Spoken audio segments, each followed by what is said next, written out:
In a pre-90s era of wrestling, weekly television was never the focus. No, whenever you saw something on an episode of WWE Superstars or WCW Saturday Night, it was usually a basic squash match being used to set up a pay-per-view or a live event loop.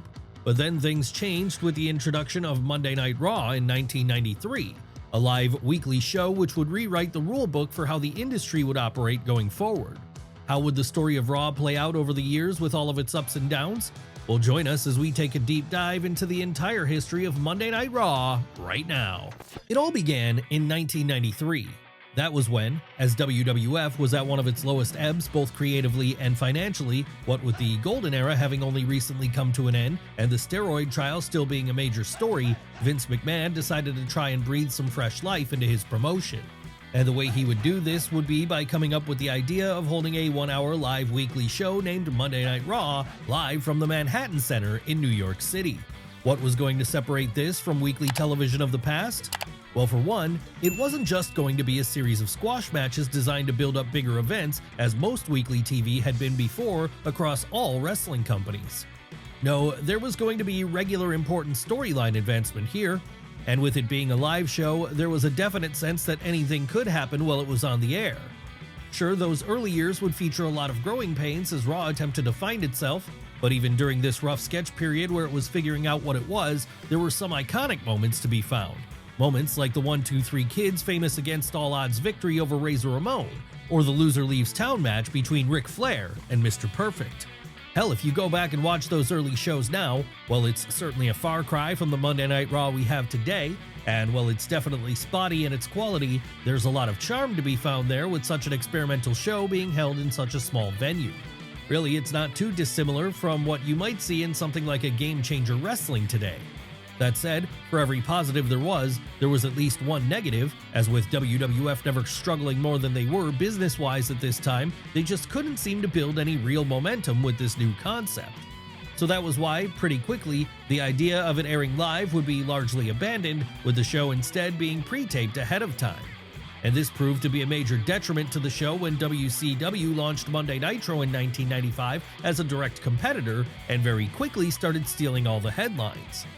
Sure, during those early months of the Monday Night Wars, Nitro and Raw would often be able to trade wins in the ratings, even if Raw was taped and Nitro was live.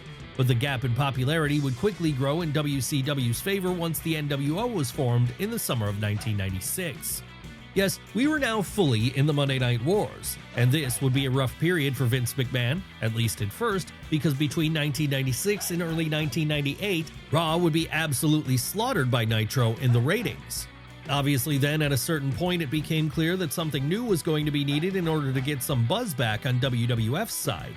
But finding that new thing would prove to be easier said than done, because while Nitro was often running out of big arenas at this point, and was featuring some of the biggest stars the industry had ever seen, names like Hulk Hogan, Randy Savage, Sting, and Ric Flair, WWF's lull in business meant they were on occasion having to resort to film shows in high school gyms with a roster which was far lighter on star power. A roster which, Shawn Michaels and Bret Hart aside, was often pretty threadbare. But then something would happen which finally turned the company's fortunes around. As 1996 started bleeding over into 1997, Stone Cold Steve Austin started rising to the forefront. And while this wouldn't lead to a change in business right away, it would lead to Raw in 1997, arguably the creative peak of WWE's long history. Really, here was the point where things started to turn around, as with Austin's continued rise mixing in with things like the Bret Hart-Shawn Michaels feud and the great years people like The Undertaker and Mick Foley were having, it was clear there was a change in the air.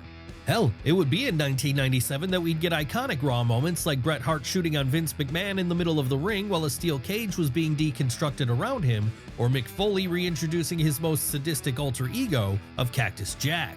And if that wasn't enough, it was also the year of Sunny Days driving a further wedge between the Hitman and the Heartbreak Kid, as well as it being the year of Stone Cold giving a stunner to his boss in front of a raucous Madison Square Garden crowd. Really, there was an energy to Raw here which it hadn't really felt before. It came across as the cool thing to watch all of a sudden.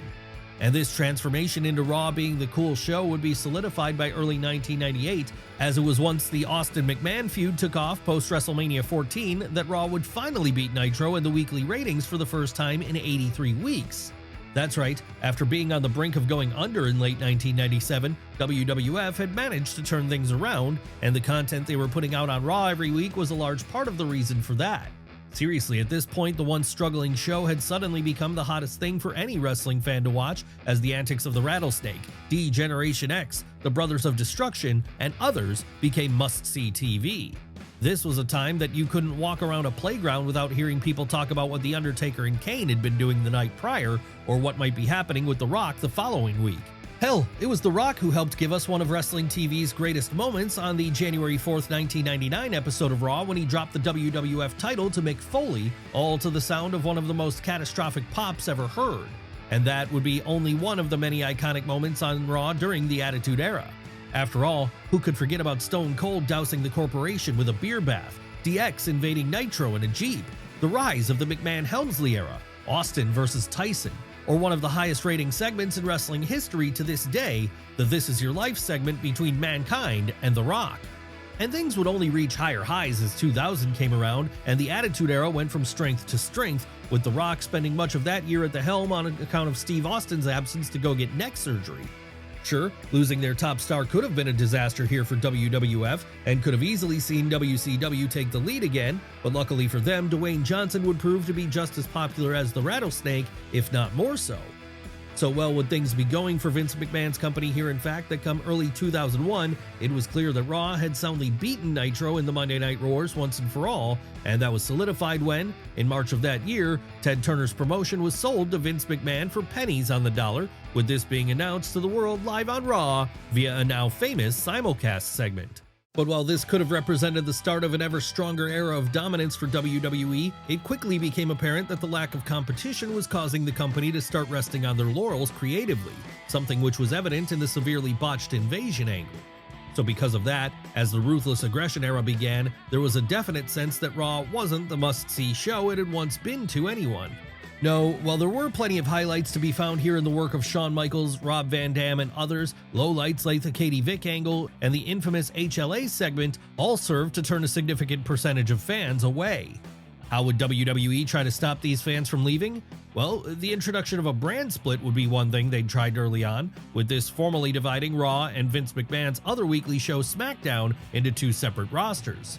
But this ended up doing more harm than good to the Red brand as it happened, because for a large part of the Ruthless Aggression era, SmackDown was seen by the majority of people as being the better show, being booked as it was by Paul Heyman and featuring the SmackDown 6 of Rey Mysterio, Edge, Kurt Angle, Chris Benoit, Eddie Guerrero, and Chavo Guerrero. Still, even if this was the case, Raw was always going to be the flagship, and that was evidenced when, in 2005, John Cena was drafted over there to fully start his run as new face of the company.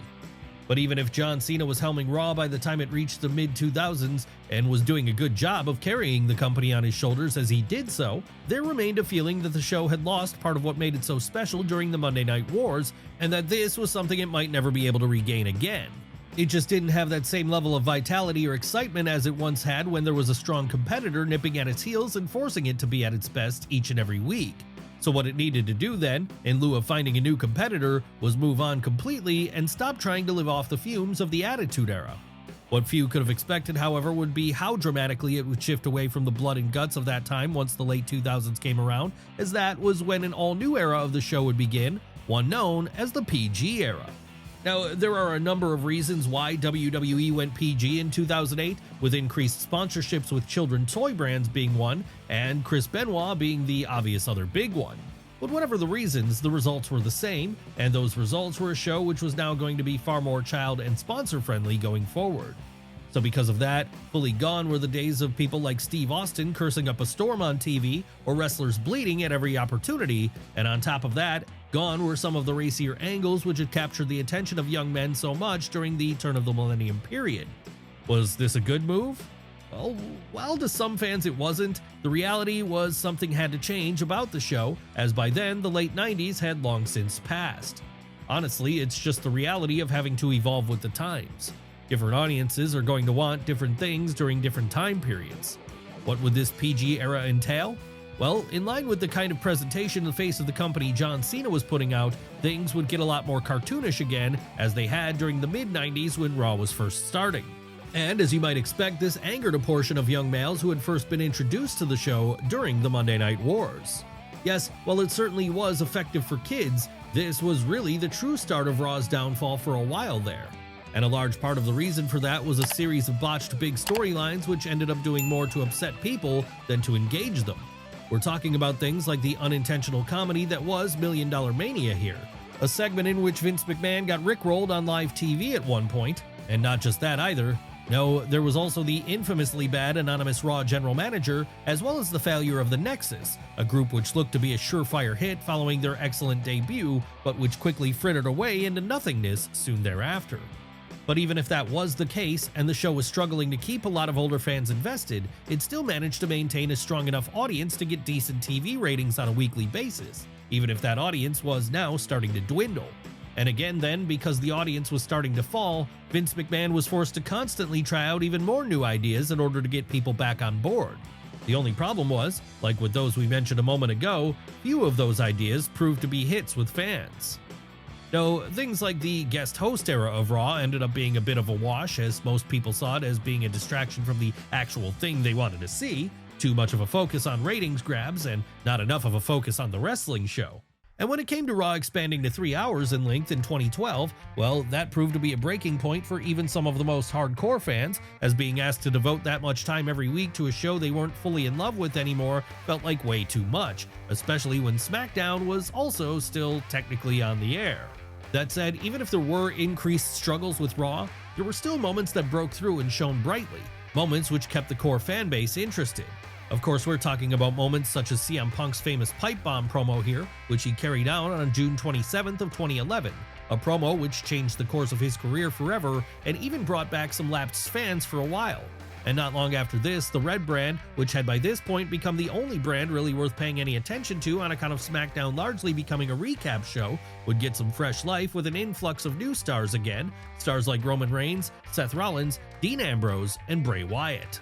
But for as much as those new stars helped to keep things going, there was also a general sense amongst fans that this was a period in the show's history where things were becoming too reliant on stars of the past, with shows like Raw Legends Night or Old School Raw becoming an all too common occurrence as names like DX and Steve Austin were brought out to steal the attention away from the current day names. Why were shows like this such a focus during the 2010s? Well, because they drew ratings, something Vince McMahon was increasingly desperate to do as he saw Raws continue to fall in spite of all his attempts to stop the bleeding. And the general fan frustration could all be summed up and encapsulated by the response to one person, Roman Reigns. You see, as the decade reached its latter half, it was clear that John Cena was starting to wind things down in the ring, so a new face of the company was going to have to be chosen. The only problem was, the person WWE chose did not match up with the person fans wanted to see. No, with this being around about the time people like Daniel Bryan and CM Punk had risen to the top and proven that smaller indie guys were more in line with what 2010s wrestling fans were into, people who were less like the cartoon superheroes of the past and were instead more relatable and human in their presentation, that was not what they would get. Sure, some of these guys would get pushed, but for as much as fans protested during things like the Yes Movement, the more traditional mold of WWE superstars would always be pegged a level higher. And that was never clearer than with Roman Reigns. That said, despite it not being a popular move at the time, pushing the big dog did make a lot of sense in a lot of ways, and it didn't have to be a bad idea. After all, Roman Reigns was very talented and charismatic, something he's shown us all too well in recent years. And even if he got his foot on the door on account of his family ties, it wasn't like that was a negative against him. No, there was no law saying someone had to graft on the indie circuit for 10 years before making it to WWE. The real problem with him back then, though, was the way he was being presented, with this making him come across as a lot less like Bret Hart and a lot more like Lex Luger, dooming him for failure right from the start. Obviously then, this had a big impact on the popularity of Raw as a whole, as Roman was the guy whose face was front and center every week. But he wasn't the only focus of the show here.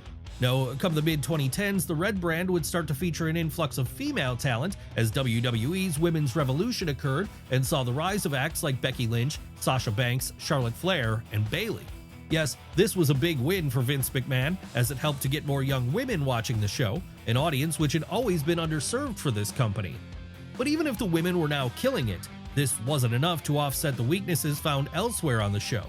So as you would expect, things continued to struggle from a ratings perspective as the 2010s drew to a close, and it felt more and more like what Raw was giving its audience just wasn't ever going to be able to match up with what that audience wanted again.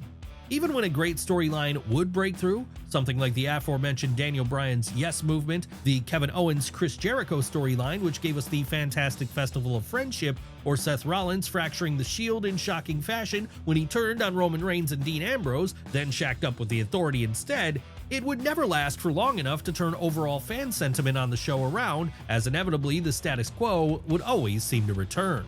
And with the reintroduction of the brand extension around this time, it only added more woes to Monday Night Raw's plate, as now, once again, the roster was being split between two shows. So this meant that, despite having 3 hours of TV to fill every week, there was a smaller pool of stars from the red brand to choose from at any given time. That said, for all these complaints people had, throughout this period, WWE's business remained strong in many ways.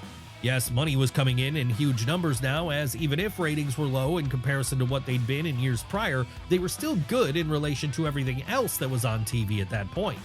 And for all the grumbling people had about there being too much of a focus on stars from the past, a devoted audience continued to tune in and were satisfied enough with the bright spots they got every Monday night. Still though, the struggles in perception were undeniable. But for as much as these struggles were real, they were nothing compared to what was about to come, as Monday Night Raw was about to hit what in many ways was its toughest era yet, an era which would begin in the spring of 2020. What happened here? Well, with the world going into lockdown, suddenly no fans were allowed in attendance at shows for the foreseeable future, with this pretty much instantly removing any atmosphere from TV every week and making it very difficult to replicate that atmosphere through alternative means like the Thunderdome. As well as this, only a few months prior to the lockdown, an all-new weekly TV show had been created when the then upstart All Elite Wrestling launched their live weekly flagship, Dynamite. And now, with some new competition, it helped to inspire change. Unfortunately though, it was very hard to make any substantial positive changes during an era where no fans were allowed to come to shows. No, all the promotion could do throughout 2020 and well into 2021 was maintain things by pushing people like Drew McIntyre in the top spot. And this allowed them to keep going as the lockdown ended in the summer of 2021 and, finally, episodes of Raw were packed with fans once more. Thank God they did keep going here then, because not long after fans returned was when things would start turning around for Raw again. What happened to cause this? Well, the main thing would be the exit of Vince McMahon. Yes, after leaving the company for the first time in the summer of 2022, the boss would be out and the reins of creative for the flagship going forward would instead be handed over to Triple H. How would Triple H do in this role? Very well, as it happened, because his booking suddenly gave Raw a breath of fresh air which it had been desperately seeking for so long. And that, combined with the continued adventures of Roman Reigns and the Bloodline, suddenly made WWE the hot ticket once more. And while much of this storyline played out on SmackDown, whenever the Tribal Chief made an appearance on Raw, the show was appointment viewing. That's right, after turning heel in the summer of 2020, Roman had morphed into a mob boss-like character who ruled his family with an iron fist. And it was that angle which, along with Triple H's overall creative direction and Cody Rhodes jumping ship for AEW, helped to get fans back on board again. But it wasn't just that, of course. No, it was also the focus on building new stars again and spending less time focusing on legends of the past. Yes, the 2020s would see the rise of names like Sami Zayn, Rhea Ripley, Jey Uso, Dominic Mysterio, and more, with all this helping to give Raw a strong sense of identity in this new era, which wasn't just it being the same show of past generations. No, this was a Monday Night Raw for the modern audience, and that push to take the show in such a new direction resulted in big ratings increases and a huge renewed wave of fan interest in the product overall. Of course, another big factor in the change of how Raw looked and felt here could be found in the new owners of WWE. Who were these owners? Well, that would be Ari Emanuel's newly founded TKO group. That's right, after Vince McMahon decided to put the company up for sale in 2023, a suitor was soon unveiled in the form of the Endeavor owner. And this would truly lead to an all-new era for Raw, and for WWE as a whole, as now for the first time this was not a family-run business. Rather, it was one owned by a major sports conglomerate. So with that, fans suddenly saw an increased focus on integration with other products like UFC, as well as an added emphasis on outside celebrity involvement to try and raise the company's mainstream footprint once more. And all of this positive buzz the company was creating here would arguably reach its apex at WrestleMania 40, where, after a year-long build, Cody Rhodes was finally able to end Roman Reigns' 1,316-day-long reign as undisputed WWE Universal Champion. Sure, this moment itself didn't happen on Raw, but it had a huge impact on the buzz around the Red brand, as in the weeks and months both leading up to the show and following it, Monday nights hadn't felt so hot for wrestling fans since the turn of the millennium.